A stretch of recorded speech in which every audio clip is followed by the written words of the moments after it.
Bismillahirrahmanirrahim.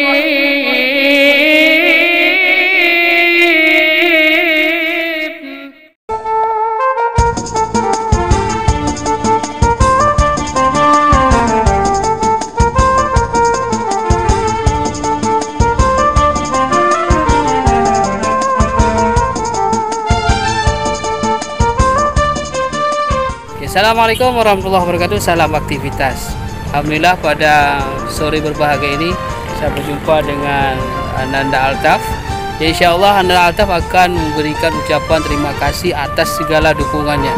Mudah-mudahan ke depan atas dukungan ini tetap semangat dan melanjutkan sebagai dai muda insyaallah. Nonton terus, jangan lupa komen, like, subscribe dan share. Ya, terima kasih. Salam.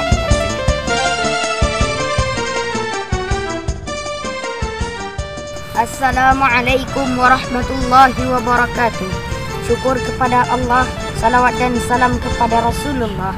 Saya Ananda Altaf Rahmatillah, peserta Mimpi Cilik Nurul Quran TV 2020. Setelah hampir 2 bulan mengikuti audisi yang penuh dengan tantangan, rasa lelah, latihan yang kontinu, bahkan di karantina.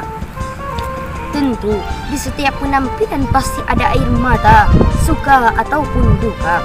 Sebab ada peserta yang bertahan dan ada yang harus pulang.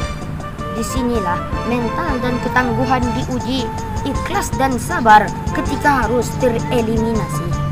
Alhamdulillah, Ananda Altaf terus bertahan sampai babak final dan akhirnya dengan takdir Allah keluar sebagai juara pertama.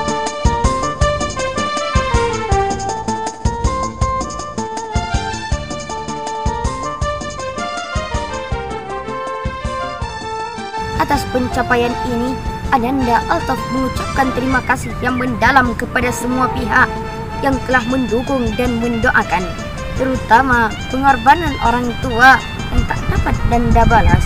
Terima kasih Abu dan Umi. Kepada Bapak Kepala Sekolah Min 5 Kota Banda Aceh, serta Dewan Guru yang tulus mendidik dan membimbing Nanda saat di final. Kepada Direktur Ustadz-Ustazah TPA Baitus Solihin, kepada Sang Inovator Nurul Quran TV yang telah melahirkan Mimpi Cilik di masa pandemi, kepada Dewan Juri Lomba Mimpi Cilik Nurul Quran TV 2020, kemudian kepada Ustadz Malikus Soleh atau Umas, mentor Ananda saat audisi. Yang terakhir, kepada Bapak Ibu yang tak dapat Nanda sebutkan nama satu persatu, Nanda ucapkan Alhamdulillah dan terima kasih kepada semuanya. Wabillahi taufiq wal hidayah. Assalamualaikum warahmatullahi wabarakatuh.